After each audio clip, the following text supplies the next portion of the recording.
নমস্কার, কেকাস কিচেনে আপনাদের সবাইকে স্বাগত।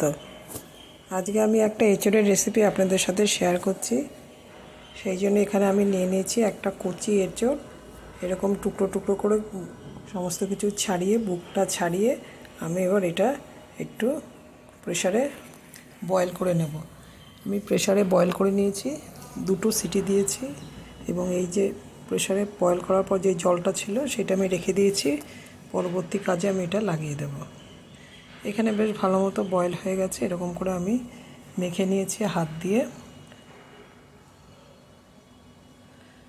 একটুখানি চেয়ে চেয়ে থাকবে যাতে খেতে ভালো লাগে, একদম মিহি মাখনের মতো হবে না। এরই মধ্যে আমি এর সঙ্গে সামঞ্জস্য রেখে একটা আলু দিয়ে দিলাম আর মশলা নিয়ে নিয়েছি ভাজা জিরের গুঁড়ো, লঙ্কার গুঁড়ো আর হলুদের গুঁড়ো। জিরের গুঁড়োটা একটু ভেজে দিলে এর স্মেলটা ভালো লাগে। আর দিয়ে দিচ্ছি বাইন্ডিংয়ের জন্য বেসন। আলুটা দিতে হবে অবশ্যই যাতে বাইন্ডিংটা ভালো হয়। এবার আমি এর মধ্যে এইভাবে ভালো মতো মেখে নিচ্ছি।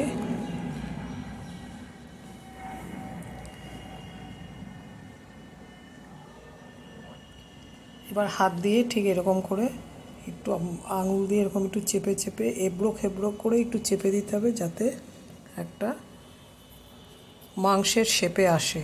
আমি যেহেতু এইটাকে গাছপাঠা বলে, আমি এটা নিরামিষ মাংসের শেপে আনার জন্য এরকম করে হাত দিয়ে একটু চেপে চেপে দিচ্ছি। একটা এবড়ো খেবড়ো শেপে আমার পছন্দসই, আপনারা আপনাদের মতো দেবেন। এইভাবে সমস্তটা আমি গড়ে নিচ্ছি। এবার এটাকে আমি তেলে ভেজে নেব। পরিমাণ মতো নুন দিয়ে দিয়েছি। এক পিঠ একটু সোনালি কালার ধরলে আমি উল্টে আরেক পিঠ ভেজে নিচ্ছি। ভাজা হয়ে গেছে, আমি তুলে রেখেছি। এবার আমি দিয়ে দিলাম ডুমো ডুমো করে কেটে রাখা আলু। আলুটাকে আমি একটু ভাপিয়ে নিয়েছি, এতে আলুর টেস্টটা ভালো হয়। ভাপিয়ে জলটা ফেলে দিয়ে তারপরে আমি নুন হলুদ দিয়ে আলুটাকে ভেজে নিচ্ছি। এখানে নিয়ে নিয়েছি 2টো টমেটো, মাঝারি সাইজের 2টো টমেটো আমি গ্রাইন্ডারে গ্রাইন্ড করে নেব।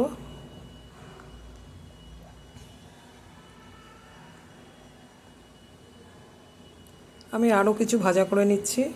আর এদিকে নিয়ে নিয়েছি গুঁড়ো মশলা। গুঁড়ো মশলাটা একটু জল দিয়ে ভিজিয়ে রাখবো যাতে বাটা মশলার মতো টেস্ট হয়। এখানে ধনে, জিরে, লাল লঙ্কার গুঁড়ো, হলুদের গুঁড়ো আর কাশ্মীরি লঙ্কা গুঁড়ো নিয়ে আমি একটু জল দিয়ে গুলে নেব। ফোড়ন দিয়ে দিয়েছি গোটা জিরে আর তেজপাতা আর একটু হিং। হিংয়ের স্মেলটা এখানে খুব ভালো লাগবে, যদি হিং না দেন না দিতে পারেন। সমস্তটা দিয়ে আমি ভাজা করে নিলাম ফোড়নটা। এবার এর মধ্যে আমি দিয়ে দিচ্ছি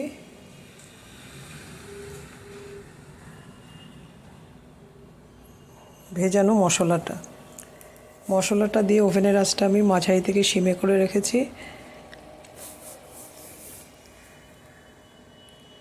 মশলাটা খুব ভালো মতো কষিয়ে নিচ্ছি। দিয়ে দিলাম টমেটো বাটা। টমেটোর সাথে আমি কয়েকটা কাঁচা লঙ্কা দিয়েছি কাঁচা লঙ্কার স্মেলের জন্য। সমস্তটা দিয়ে আমি কিছুক্ষণ কষিয়ে নেব। কষানোটা খুব ভালো করে করতে হবে যাতে কোনো রকমই কোনো মশলা কিংবা টমেটোর কাঁচা গন্ধ না থাকে। এবার আমি এর মধ্যে আলুগুলো দিয়ে দেব। আলুগুলো দিয়ে দিয়েছি, যেহেতু আলুটা একটু ভাপানো সেই জন্য আলুটা বেশি সেদ্ধ হবে না।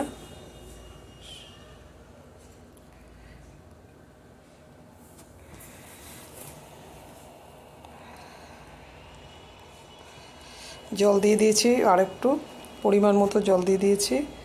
এবার একটু ফুটে উঠলে আবার আমি এর মধ্যে পরিমাণ মতো নুন দিয়ে দিলাম। এবার ভাজা এঁচোড়টা এর মধ্যে অ্যাড করব।